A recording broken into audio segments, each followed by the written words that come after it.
Welcome, everybody. We're excited to have you here with us today. My name is Erin Cameron, and I'm the Development and Outreach Coordinator for SACE. On behalf of SACE, I'd like to thank you for your interest and support. I will be the facilitator for today's webinar, Outcomes of the Georgia Power Integrated Resource Plan. Our presenters today will be Natalie Mims, SACE Energy Efficiency Director, John Wilson, SACE Research Director, and Amelia Shenstone, SACE Southeast Energy Organizer. For those of you not familiar with SACE, we are a regional organization focused on promoting responsible energy choices that create global warming solutions and ensure clean, safe, and healthy communities throughout the Southeast. SACE has been a leading voice for energy policy to protect the quality of life in treasured places in the Southeast since 1985. We are a membership organization, and we do have SACE members here on our call today, so I just wanted to thank you so much for your support and encourage those of you who are not members to join us today. We will be recording this webinar, so all of the lines have been muted to assure recording quality. I encourage you to type in questions during the presentation using the questions option on your control panel. We will then answer the questions at the very end of the presentation. We will also have this recording available on our webinar archive page of our website. And now I'd like to turn the presentation over to Natalie Mims, SACE Energy Efficiency Director.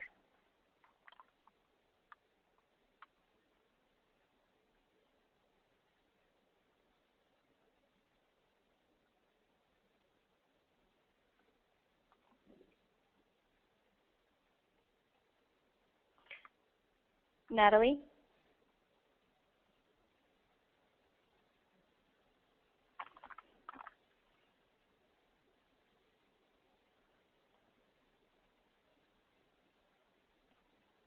Okay, everybody, hold on one second while we get Natalie on the line.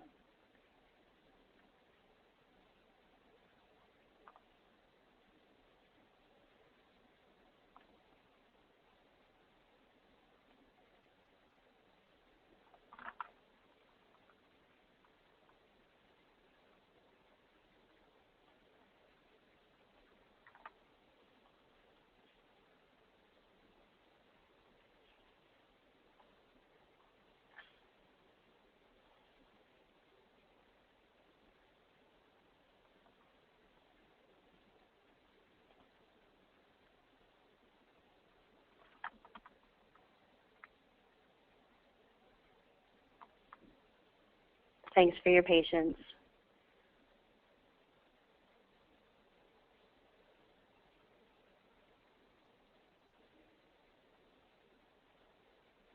Erin, this is John. I'd be happy to go ahead and take the first part. That would be great, John. Thank you. Can you go ahead and go to the next slide? Great, thanks. Hi, everyone. This is John Wilson, and I'm the Research Director for Southern Alliance for Clean Energy. And just to kind of give you a quick overview of the presentation, we're going to be talking about an integrated resource plan proceeding. And for those of you who are not familiar with that concept, it's basically a plan that where Southern Company's subsidiary Georgia Power tells the Commission what its plans are for investments over the next 20 years and why they've made those choices. And so this is a really important plan because it sets the direction for the company in terms of whether it's going to be building or retiring different power plants and what level of investment it's going to be making in energy efficiency. SACE was involved in the IRP as an intervener, but we were also involved prior to the IRP as a participant in a working group that looked at the company's energy efficiency programs. So we've had an ongoing dialogue with Georgia Power and have been, as a result, very involved in it. And we've been involved previously in other IRPs as well. And so today we're going to talk about our role in this particular proceeding. We did work on modeling analysis, we did work on solar power, energy efficiency, and we also had a role in supporting grassroots organizing. Sort of from a very high level, the key things that happened in this proceeding, there were 525 megawatts of additional solar power ordered by the Commission and an increase in efficiency of 10% over that proposed by Georgia Power, which was approximately a sort of a steady as she goes plan that they proposed originally. The commission also endorsed Georgia Power's decision to retire approximately 2,000 megawatts of coal plants, and there's fuel switching from Yates and McIntosh from coal to gas, and low sulfur coal. Also not mentioned here, the commission order also endorsed fuel switching at Plant Gaston from coal to gas. After that, we'll take questions. So next slide, please. And I've already kind of covered at a real high level what an integrated resource plan is. I will mention, that this is an every 3-year plan, so there will be another one in 2016. And I think I covered a lot of these other details here, so we'll just move along. Just to give you a lineup of who's going to be covering the different parts of the presentation, I'm going to be opening with the IRP analysis and resource opportunities, and then late breaking news as of just a few minutes ago, Charlie Kagashal, who is our solar director, was going to be presenting today, but he is at the hospital where his wife is hopefully delivering a baby. So we are going to miss Charlie today. After that, Natalie Mims hopefully will get the technical issues cleared up, and she'll be covering the energy efficiency portfolio and recommendations. And finally, Amelia Shinson is going to be presenting on the grassroots support activities that we were involved in. So let's move ahead. So very first, I would say that we were overall, I think, a little disappointed in the results of this proceeding. I'll just be quite upfront about that. We found that there was an opportunity for the commission to direct changes in the plan that would have resulted in an additional $2.4 billion in savings to customers.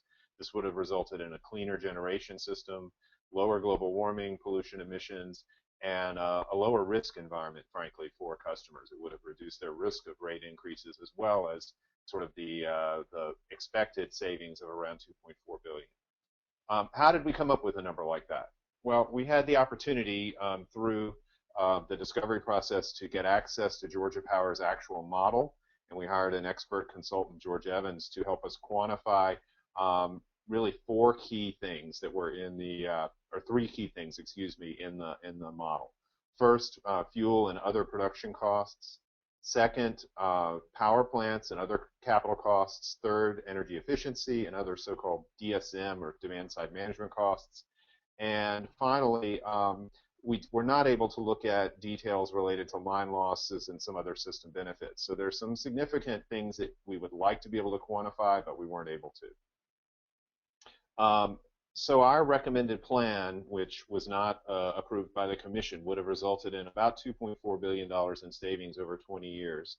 And that comes primarily from an energy efficiency plan, which would reduce peak demand on the Georgia Power system after 10 years of about 2,190 megawatts. So this was a pretty large plan compared to the one that was proposed, which would have the peak reduction of about 666 megawatts and approved at 733 approximately. Second thing that we were recommending was the retirement of Plant Gaston. Instead, the commission accepted the company's proposal to convert that to natural gas. And the third thing that we included in our estimate was a 2,000 megawatt solar plan. The commission ordered 525 megawatts, which was consistent with sort of the first phase of that modeling effort, and we think that that will have a lot of benefits for the environment and the customers of Georgia Power as well. Next slide, please. Why didn't we get this plan moved through? Well, there were basically some inflamed rate impact fears. The concern is that rates will go up, and of course rates are going up at Georgia Power, so that's not anything new. Rates are going up at Georgia Power because it's building a large nuclear plant, for example, and customers are paying for that plant even before it goes online. Georgia Power argued that solar and efficiency would drive up rates, and the truth is, in the very short term, they do, because a lot of times you pay for solar and efficiency up front and have the benefits over many years. So there's nothing new here, really, in terms of that rate issue. So with respect to solar power, how big of an issue was this? Well, Georgia Power provided no analysis of solar's rate impacts whatsoever. Our SACE analysis really was of a hypothetical, sort of a very conceptual 2,000 megawatt plan, and we'll talk about that during Charlie's portion of the presentation in a few minutes. But that basically offered a firewall, basically said that the rate impacts of solar, while they would occur for a few years, would be very brief. And once the solar plant was sort of built out, you would see savings both in terms of rates and especially in terms of costs for many, many years to come. With efficiency, we saw inflated rate impacts that Georgia Power caused due to discrepancies and errors in their calculations. We did what we called a bill impact analysis. This was the first time this had been done in the Southeast by any party, utility, or anyone else. And we were able to show that with our plan, over half of Georgia Power's customers would likely participate in that plan. And that if that happened, bill reductions would average between 5 and 18% for those customers, depending on which type of customer we were talking about. Some customers would actually individually get much higher savings, of course, and some lower. It's an average number. The SACE plan also would have rate impacts on non-participants, and this is one of the, again, going back to it, you're paying for the service, and it does affect the rates. We estimated that the rate impacts would be around 1.7 to 2.7%, depending on the rate class. Georgia Power forecast 1.8% for its proposal. So we really didn't have a greater rate impact than Georgia Power suggested would be something acceptable. We also were kind of seeing some rate impacts in the Plant Gaston case, but in this case it sort of goes the other way. Georgia Power acknowledged that the conversion of Plant Gaston to natural gas would drive up rates for many years, in fact through about 2035. But they felt like that was appropriate because it provided benefits to the customers over the long term beyond that period and reduced risk, which are exactly the same kind of arguments we were making, just at a much larger scale and with much greater benefit to customers with respect to efficiency. Next slide. So then coal plants retirements. This was a really bright spot here, and we did compliment Georgia Power very directly and clearly for their proposal here. They proposed to retire 10 coal and 3 oil plant units, about 2,000 megawatts. There were also 2 coal units and natural gas that we felt like Georgia Power came to an appropriate conclusion, let's just say, based on the data, to convert those to natural gas. But there was one plant where there was a lot of discussion and disagreement among the parties participating. And in particular, this was Plant Gaston. And basically, we opposed that because we said any possible benefits were decades away, and it would be imposing a lot of costs on people in the near term when there was really no near-term benefit to running the plant whatsoever. Honestly, we really don't understand why this plant managed to make it through the settlement process and get approved by the commission to be converted. It does seem like a total waste of ratepayer money to us. Doesn't seem like it's going to have any benefits in the next 10 to 15 years that are of any significance. And we'd like to see, we just don't really understand why that decision was made. Staff in their testimony gave a lot of data, for example, that showed that the plant was going to be uneconomic, but there it was. So next slide, please.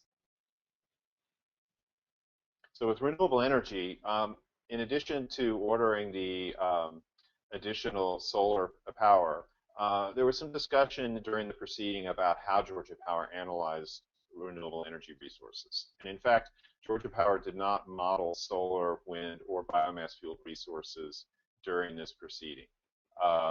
There was not really any evidence put forward by the company as to whether more solar, wind, or biomass would result in lower costs, higher costs, whatever. It just wasn't really an option that they evaluated throughout the whole modeling process. This is unfortunate, particularly with respect to wind and solar. And we're going to get into solar in detail, so I'll focus here briefly on wind. Wind power development right now in the Southeast is really dynamic. We've seen Georgia Power enter into a PPA for wind power recently from the Upper Midwest. Um, there's a wind power project in Alabama and other in-region projects that we're aware of that are moving forward. There are HVDC transmission projects being built that would bring wind power to the southeast from the Great Plains at very low costs. And this is being driven, in part due to sort of the national push on wind, but in part due to new turbine technology that is really performing better at lower wind speeds. And we saw no recognition of this new technology development in this proceeding, but it's something that we think we expect really the company to begin to take seriously and look at over the next few years. So those are some of the kinds of changes really that they should make, is they should be looking at these updated technology assumptions. They should be looking at geographic diversity and how that helps wind and solar perform in a more reliable way. Sure, that one solar panel down the street may have a cloud over it, but the other down a mile or two away doesn't have a cloud over it. So you've got to look at these resources as they perform in a group rather than individually on a unit-by-unit basis.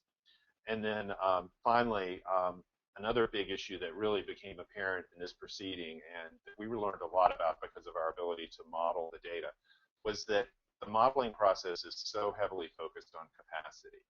And for those who are not familiar with sort of how that concept works, capacity is the need of the system to deliver power on its sort of highest demand, or you might say worst case days. So the focus of the resource planning process historically has been, how do you provide a least cost approach to meeting that demand on that very serious day, and to a much lesser extent optimizing energy costs throughout the entire year. And there really isn't a clear process in Georgia Power, or frankly in many other major utility resource plans, to look at options that would reduce energy costs throughout the year, even if they contribute very little to solving the on-peak capacity need. And that sort of headbutting below the surface kind of came up over and over again in this proceeding, with solar energy and energy efficiency in particular providing primarily energy cost savings and a way for the company to run its system more efficiently and more cost effectively throughout the year, while contributing relatively less to on-peak demand than, say, a fossil fuel powered power plant. So that sort of tension between the energy and capacity needs is something that is a very technical and kind of wonky thing, but it really was at the center of what the debate was about. And to the extent that people understood that and followed the data, we feel like they should have come to the conclusion that the solar investments and the energy efficiency investments should be locked in and developed over the long term as major resources. So from that, let me turn to the discussion on solar that Charlie was going to be offering to the group. Again, Georgia Power presented very little information on solar in the IRP in terms of new proposals. They had a couple of demonstration projects. They talked about the Advanced Solar Initiative, which the Commission had approved last fall for the company to work forward, and we felt like that was a really important thing. But there was just this big silence in terms of, and then what? There was no discussion of it. The company just said, we'll look at this again in 3 years, and that was about as far as they were willing to go. So what did we do in response to that? Next slide. We looked at what we called an enhanced Georgia solar portfolio, and this we were not able to do, for instance, sort of an optimization. We didn't have the resources at the time. We had about a month actually to run the models, and so we put in a model estimate of 2 gigawatts over 10 years, which had been recommended to us by some solar advocates as a reasonable sort of stretch goal for the utility. And we used a mix of technologies and DOE price targets in order to kind of create this portfolio and cost estimate.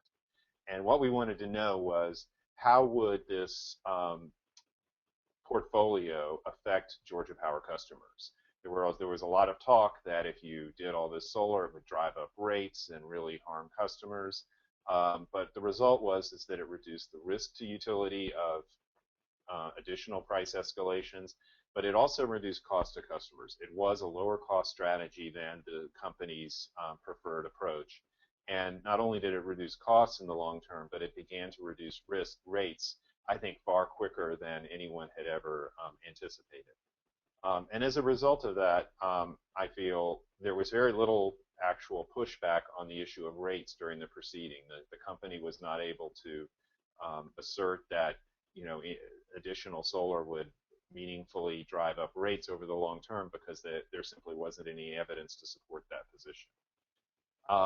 So we basically had a proposal to update the modeling assumptions that the company had in the future, begin to treat PV solar as a system resource. And in particular, we wanted them, as I mentioned earlier, to look at the geographic diversity of wind and solar. Next slide, please. So what was the outcome? Well, certainly the credit goes to the folks who focused most heavily on solar for putting forward a case that resulted in the commission being convinced that additional solar capacity was merited in the near term. And there were 525 megawatts of solar put forward. We had a lot of support from the commission. I believe 4 commissioners ultimately favored the additional solar. And that's going to be coming online in 2015 and 2016. And as a result of that and Georgia Power's voluntary proposal of 210, which had been previously approved, and some solar that had been previously approved even before that of 50 megawatts, we have a total of 785 megawatts by 2017 that'll be coming online. So this is a very large solar investment, and it's one of the largest, certainly in the region. It will begin to bring Georgia up to the level of many of the leading states in the country, although some of those are upping their investments as well at this time, so may not actually catch up.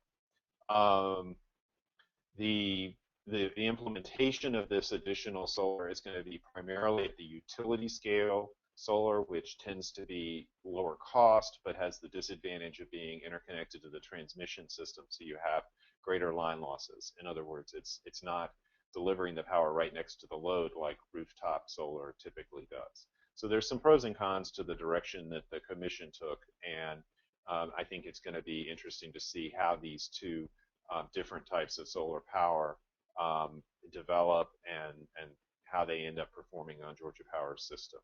And it'll be great to see this done at scale rather than at very small sort of isolated pilot projects sites, because you'll be able to see the interaction of all of these different resources across the system and how it affects Georgia Power's overall system operations. So this is going to be, I don't want to call this exactly a learning experience as much as there's going to be really meaningful data that come out of this to enable planning for Georgia Power's solar investments going forward. So I think that's the last solar slide, if I remember correctly. There was one more. There's a few clarifications here. I don't think I want to go into these in great detail. If someone has questions about sort of all of the details of how these solar programs are going to be implemented, we can cover that during Q&A. So, Natalie, did you make it on, and are you ready to step in and get into the energy efficiency programs? Can you all hear me now? You're faint to me, Natalie, but I can hear you. Okay, well, I guess, Erin, can you hear me too? I guess we're good to go, and I can You sound great. Okay, good. So sorry about the technical difficulties earlier, but now here I am, and thank you, John, for stepping in and doing the introduction. I appreciate it. So energy efficiency. The slide we're on right now, what we're looking at is Georgia Power's 6 energy efficiency programs that they included in their proposed case that they put in front of the commission. And I don't want to go through each one of these in detail, but a lot of people ask me about what programs Georgia Power offers, so I figured I'd put it up here on the slide so for posterity, and if people want to look back on it, you can. A new construction program for homes that are being built, a home energy improvement program that is for existing homes in a whole home retrofit, as well as individual incentives for different components of your household, refrigerator and freezer recycling, where you can get your refrigerator or freezer taken out of your house and receive an incentive from the company, There's different appliances and lighting incentives available at point of sale. And then there's also a low-income program that's not really part of the portfolio, but is a funding. Georgia Power does funding for low-income energy efficiency. And I did see that this was on the news in Atlanta recently, so people maybe are more aware of these programs than they have been in the past. So if we go to the next slide, the Georgia Power also included 3 commercial programs in their IRP filing, and Small Business was a new program that they proposed, and that will work with their smallest commercial customer rate class to try and get some energy efficiency opportunities for them. And then the Commercial Custom and Commercial Prescriptive are 2 programs that can create a catch-all for all energy efficiency measures. Really, the custom program, you can propose different options to the company and see what kind of incentive levels you can get there. There's a lot of lighting incentives there as well. And then the commercial prescriptive is a set incentive for different measures, and more details about all that stuff is available at georgiapower.com. But that was the overview of what the company put forward for its portfolio for energy efficiency for 2014 to 2023. And for my slides, I'm pretty much focused on 2014 to 2016 because, as John mentioned, in 2016 the company will file a new IRP, and we'll go through this process again. So on to the next slide. So the Commission ruled that Georgia Power had to save about 350 gigawatt hours of energy a year, and that's an approximate because the Commission required that Georgia Power increase their proposed energy savings by 10%, except for one program. So these are just kind of my back-of-the-envelope estimations of, between 325 to 370 gigawatt hours a year. And it's pretty low savings. This is going to get to about 0.3 or 0.4% of the company's sales as a percentage of prior year retail sales, which is pretty low nationally and also even in the Southeast. For example, Duke Energy achieved about 0.7% savings as a percentage of retail sales in 2012. So they're significantly higher savings from other utilities in the Southeast. And we challenged this level of efficiency in our testimony, and we were encouraging Georgia Power to capture all cost-effective energy efficiency, which John spoke to a little bit earlier. So if we can go on to the next slide. So in our energy efficiency portfolio that we proposed in the IRP, we evaluated our own portfolio. We recommended that in addition to the 6 residential programs and 3 commercial programs, that the company also include an additional 5 programs that had been developed in the company's aggressive case scenario. So these were programs that they had also evaluated but did not decide to include in what they were proposing to the Commission. And it was a low-income program that went beyond just funding for, weatherization, and a residential behavioral program where, you kind of look at how you're doing compared to your neighbors or other people with comparable households in terms of savings and see what kind of opportunities you have to improve. A codes and standards program that would help build upon the building energy codes and standards for the state of Georgia, and an HVAC service program to make sure your heating and air conditioning is running as it should be, and then a custom industrial program, which was pretty contentious because there is no industrial energy efficiency programs in Georgia Power's portfolio right now. And so, as John mentioned, our recommended portfolio would have resulted in lower bills for most of the customers, including both participants and non-participants, and the bill savings would have taken into account both reduced energy use and changes to the customer rates. So we did a pretty thorough analysis on this, and it was quite robust, and we were pretty disappointed that we didn't get more savings put into the order or in the settlement between Georgia Power and the Commission staff. And the energy efficiency would lower the system costs through reducing both the cost and the amount of energy generation needed, meaning that there's operational savings associated with energy efficiency, not just reducing the need to build a new power plant. So there would be savings both in fuel costs and in capital in the ground. So that was something we also tried to point out. And if we can go on to the next slide.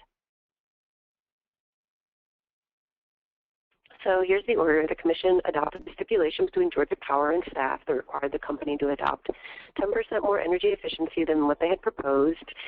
And based on our analysis, this leaves 1,150 gigawatt hours of cost-effective energy efficiency between 2014 and 2016 on the table, that's shown in this little table below.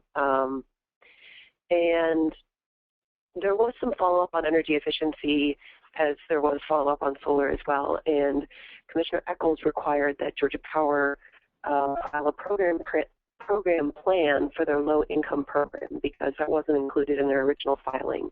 And they did put forward their proposed plan on August 16th, and their proposed plan is basically to continue their current efforts of providing $2 million to the Georgia Environmental Finance Authority and other nonprofits and community action agencies to implement weatherization. So we were a little bit disappointed that they didn't put forward a more robust program that would reach more customers and be cost effective. So we're going to try and work on that moving forward and see if we can get some data to support the company, including a low-income program in their portfolio moving forward and making it part of the certified programs that they have and receive an incentive on. So that is, I think, my last slide on energy efficiency, and it is Amelia's turn to talk about grassroots organizations. All right. Can you guys hear me? Yep, you sound good, Amelia. All right, great. Thank you very much, Natalie. Again, my name is Amelia Shenstone. I'm the Southeast Energy Organizer here at SACE, and I want to also acknowledge my colleague, Chandra Rawls-Pope, who is the Diversity and Community Outreach Coordinator. And a lot of the work I'm going to be talking about is also her work. So John and Natalie and Charlie in absentia have provided us with a lot of great information about SACE's critique of Georgia Power's IRP. But I think we're all familiar with the concept that just providing great recommendations is often not enough to change public policy, and particularly with elected officials, as the Public Service Commission commissioners are. It's important to them to hear from voters as well, and not just from some constituencies, but from a broad diversity of their constituents. So as I talk about the grassroots and the sort of the public outreach angle on our Georgia Power IRP activity, the theme is bringing in new voices, constituencies that often haven't been part of the energy planning process. And that is part of SACE's overall commitment to diversity, making sure that the work that we do is activating all of the communities that are affected by our energy planning decisions across the Southeast. So I've pulled out a few examples of the types of communities that were represented in our conversations about the Public Service Commission here. And this picture shows Reverend Dr. Gerald Durley, who is a well-respected community leader, civil rights leader, and pastor emeritus at Friendship Baptist Church in Atlanta, testifying in favor of retiring coal plants and expanding solar energy and energy efficiency at the Public Service Commission. Next slide, please. So it's very important to us as we're working with communities that haven't been as involved in energy planning necessarily in the past, that it's a participatory process. And we're really understanding what's important to those communities and that they have a voice in the process. So the way that we did this through the IRP was through partnering with some of these organizations that are listed here. In particular, Partnership for Southern Equity led this collaborative effort. And one of the things that they like to say is, if you're not at the table, watch out. You might be on the menu. So it's very important to us to have community participation in the both the IRP engagement process, but also the bigger picture of energy planning and how energy planning affects communities and how those communities can be part of the planning. So we work together to hold a community forum, which is pictured here. Erin, can you move on to the next slide, please? And at that community forum, it was both an education effort and a discussion. So what we talked about was what we call energy equity, and we define that in collaboration with our partners as the fair allocation of the benefits and burdens of the ways we produce and consume electricity. So we were talking about things like bill impacts, particularly to low-income families for whom electric bills represent a larger portion of their monthly expenses. We're talking about pollution that is disproportionately affecting communities of color and low-income communities from some of our energy production choices historically, such as burning a lot of coal. And we're talking about how to participate in the planning process.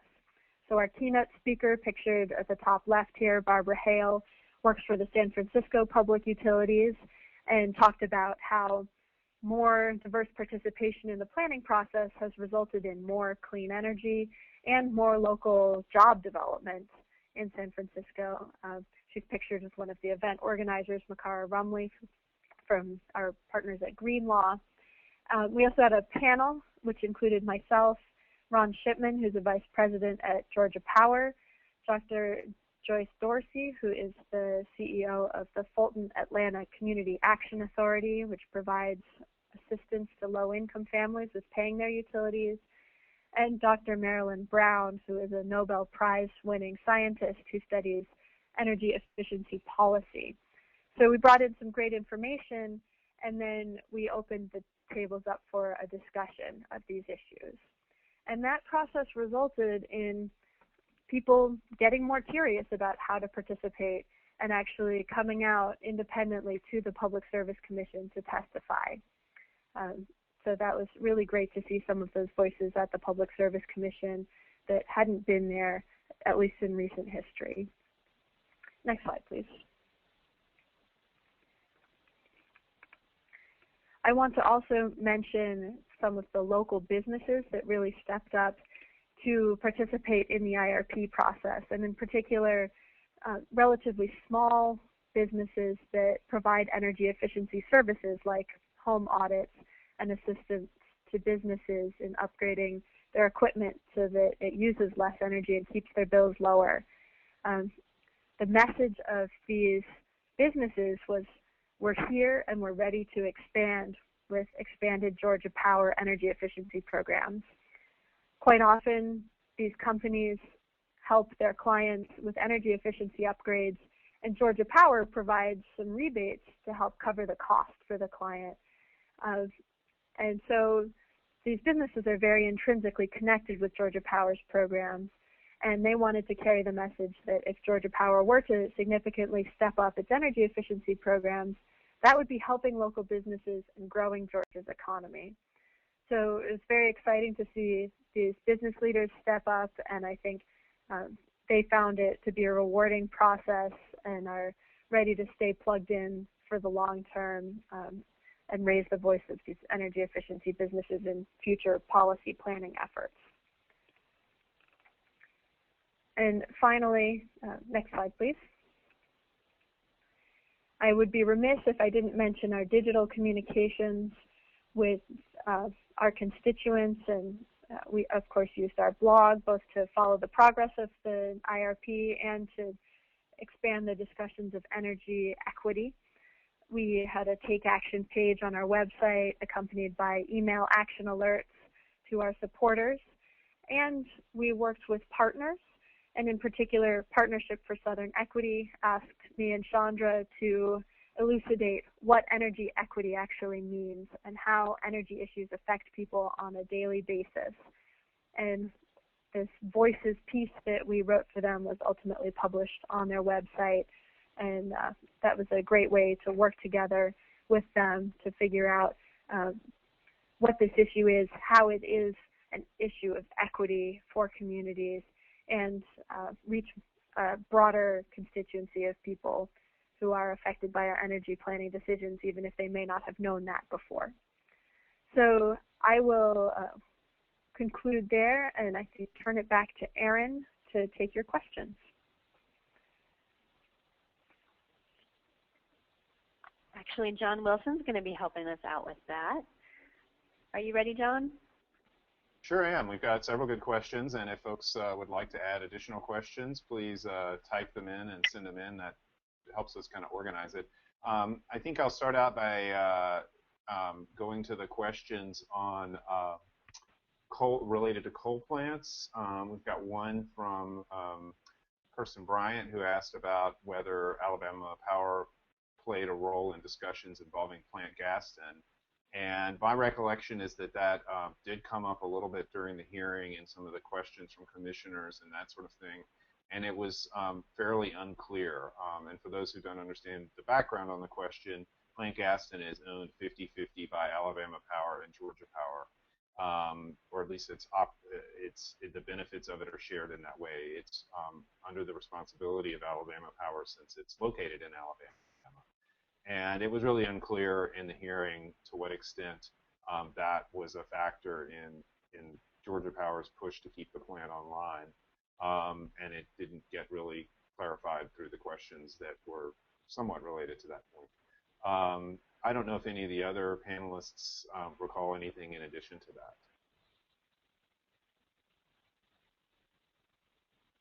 that. Okay, I'll take that as a no. Next, we had a clarifying question on some acronyms. Back in the discussion of solar, I think I did clarify that ASI stands for the Advanced Solar Initiative, which is a proposal that Georgia Power got approved by the Commission last fall to deploy solar through a variety of different market mechanisms. And LSS stands for Large Scale Solar, which is another solar program that was approved by the Commission for 50 megawatts. And there are several specific bids on that. I've forgotten the exact details, to be honest. We have a question here for Natalie about programs for large customers and how industrial companies participate in efficiency programs that Georgia Power might offer, or whether they can opt out. Thanks, John. There are no industrial energy efficiency programs for customers in Georgia Power service territory. The company has decided not to offer them based on a strong preference by a few industrial groups. So there's no incentives available to those customers. Great. And Natalie, we also had a question about whether there is a comparison of efficiency programs across the different Southern Company subsidiaries. What your opinion is on how Georgia Power maybe compares to Alabama Power and the other Southern companies? I am working on the 2012 numbers that will compare all of the southeastern utilities. In 2011, Georgia Power, I believe, was doing a little bit less efficiency than Gulf Power. I believe Mississippi Power was doing slightly more than Georgia Power. So it went Gulf Power, Mississippi Power, Georgia Power, and then Alabama Power in terms of rankings. But I would need to double check that. That's just what I recall from the top of my head. And I will, if you stay tuned on SACE's website, I will be presenting at the conference, the ACEEE American Council for an Energy Efficient Economy Conference, Energy Efficiency as a Resource, next month in Nashville. And I will have the 2012 numbers then. So that presentation will have all of the utilities ranked from the Southeast, and I'll probably write a blog about it as well. So in the next few weeks, I'll have that finalized for last year's numbers. Great. And then in terms of program offerings, so Southern Company does have comparison of the programs that they offer, but it's just kind of a checkbox. Like, yes, we have a residential lighting program, which doesn't really provide that much detail. Good, thanks, Natalie. We also had a question related to the rate impacts issue, and Natalie, I don't know if you want to handle this or if I should. But the question was whether the rate impact analysis or bill impact analysis that we did consider longer-term benefits for customers of the utility, such as lower system costs, both for the participants and the non-participants. I would say that yes, it did consider that, but I think that, John, you'll be able to articulate how that was looked at better. Yeah, so we looked I at don't it recall off from the top of my head. Sure, and we looked at it from two perspectives. One perspective was from the power plants, which power plants could be deferred, and so we were able to quantify exactly how many megawatts of power plants could be either avoided completely or scheduled for later dates of completion. And that means that that helps rates for all customers, whether they participate in the program or not, because they're not paying for unnecessary power plants. The second thing we looked at is the impact of energy efficiency on the average fuel cost. And for those who follow rate making closely, which is a pretty small number of people, but there are probably several people on this call who do, you're aware that most utilities pass through the costs to operate their power plants directly to the customers. So through some kind of rate adjustment proceeding, it differs from state to state. There's a fuel cost recovery procedure that basically ensures that when the company buys fuel for its power plants and pays for basic operating costs, that when it has savings due to lower demand, those savings are passed through to the customers, and likewise when maybe it's a really hot summer or a very cold winter and demand goes up, that the additional costs of that fuel come from the customers and not out of the bottom line of the utility. And it's a pretty widely handled approach. Well, so that fuel cost then is something that is felt by everyone. And energy efficiency under a pretty broad range of circumstances helps lower the average fuel cost across the system compared to not having energy efficiency. And so as a result, that's another way that rates are decreased for all customers, whether they are participants or not participants. And this is a pretty indisputable effect of energy efficiency, but it's one that Georgia Power didn't feel was appropriate to take into consideration in its modeling. So hopefully that covers that question adequately. Let's see, I'm kind of looking around here, and there's a couple of questions on here related to renewable energy that I apologize that Charlie would have handled and would have the latest detail on. So I'm going to pass over those, and I apologize to those who asked those questions. Another question here was, why did SACE support conversion to gas of the other two coal plants? And I would say that that's not exactly what we did. We basically felt like the analysis was appropriate, and we agreed with the company's conclusions in that context. I think what we would have preferred to see was that the company several years ago could have taken steps to do more energy efficiency and build other resource alternatives, so that that wouldn't have been the best option. It certainly wasn't the best option over the long term, but in the context of this proceeding, the benefits of that conversion did outweigh the costs based on our review of their analysis, and that was about as far as we were able to go. You know, sort of our broader perspective on what's appropriate and how utilities ought to make decisions. Sometimes some of those issues can't be really discussed very well in the context of a proceeding that has, understandably, has limits on sort of what's in bounds and what's out of bounds. Let's see. I'm trying to see if there's any other questions that we have staff on the call who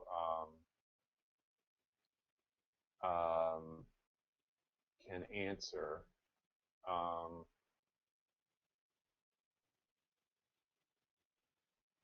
You know, we do have several questions here about related to Georgia law and the restrictions or the requirements that it places on companies to get involved in solar power. And I think that Charlie would be able to answer those questions with a lot more updated information. I actually apologize, I've been on vacation the past few weeks, and there have been some recent developments in all of those areas, so rather than giving outdated information on. Just have to apologize for that. And then there have been a couple of questions related to the mention of Plant Vogel. And Plant Vogel was really not a part of this resource planning proceeding. One of our staff, Sarah Barzak, works on that issue, but unfortunately she's not a participant in the panel for this call, and we weren't able to get her to give an update on that on short notice. I'm looking to see if we've covered everything that's come in. Aaron, do we have any last minute questions? Sorry, John, hold on one second. I think we have one that just came through. Oh.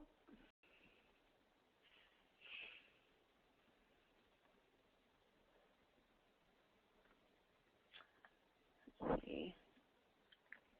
Nope, the last question was, will these slides be available? And we are recording the webinar, so we will have these for everyone on our webinar archive page of our website.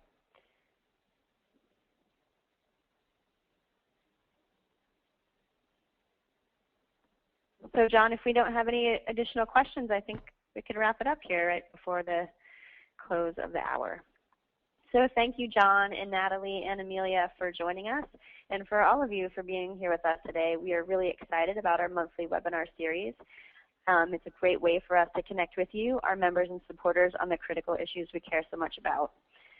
As I just mentioned, the recording will be available on our website, and you will receive a follow-up email that will have a link to the recording as well. So thank you, everybody, and have a great rest of your day. Thank you.